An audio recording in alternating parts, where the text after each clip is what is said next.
بسم اللہ الرحمن الرحیم۔ السلام علیکم۔ ٹی وی 49 نیوز کے ساتھ میں ہوں منیر پیرزادہ۔ آئیے چلتے ہیں خبر کی جانب۔ پاکستان مسلم لیگ نون کے اہم پارٹی رہنما اور NA 214 کی سابقہ پارٹی ٹکٹ ہولڈر عدیم مختار نازو دھاریجو سے مسلم لیگ نون تحصیل قاضی امن کے جنرل سیکرٹری رب نواز ملا، سینئر رہنما عبد المجید سیال، عبد الغنی سیتو، صدام حسین چانڈیو اور اشفاق احمد راجپوت نے ان کی رہائش گاہ پر ملاقات کی۔ ملاقات کے دوران ملکی سیاست اور علاقائی صورتحال پر گفتگو کی گئی۔ ہمیں مزید بتا رہے ہیں ہمارے نمائندے اشفاق احمد راجپوت۔ جی اشفاق، کیا تفصیلات ہیں؟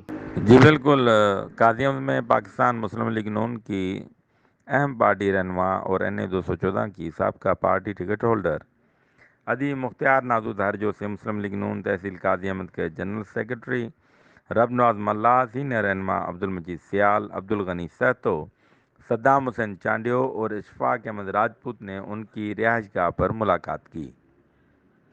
ملاقات کے دوران ملکی سیاست اور علاقائی صورتحال پر گفتگو کی گئی۔ عدیم مختار نازو دھاریجو نے اپنی پارٹی قیادت پر بھرپور اعتماد کا اظہار کرتے ہوئے کہا کہ جلد ہی میاں محمد نواز شریف کی قیادت میں ملک ترقی کی منازل طے کرے گا۔ اس کرپٹ اور نااہل حکومت نے غریبوں سے جینے کا حق بھی چھین لیا ہے۔ اس حکومت نے مہنگائی کے سابقہ تمام ریکارڈ توڑ ڈالے ہیں۔ محترم مریم نواز صاحبہ پاکستانی عوام کے لیے ایک امید کی کرن بن کر ابھری ہیں۔ مجھے بطور عورت میڈم مریم نواز صاحبہ پر ناز ہے۔ وہ اس قوم کے حقوق کی خاطر میدان جنگ میں نکلی ہوئی ہیں۔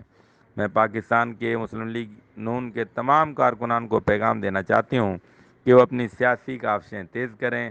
جلد میاں محمد نواز شریف کی قیادت میں ان کا پیغام ووٹ کو عزت دو گھر گھر تک پہنچائیں گے۔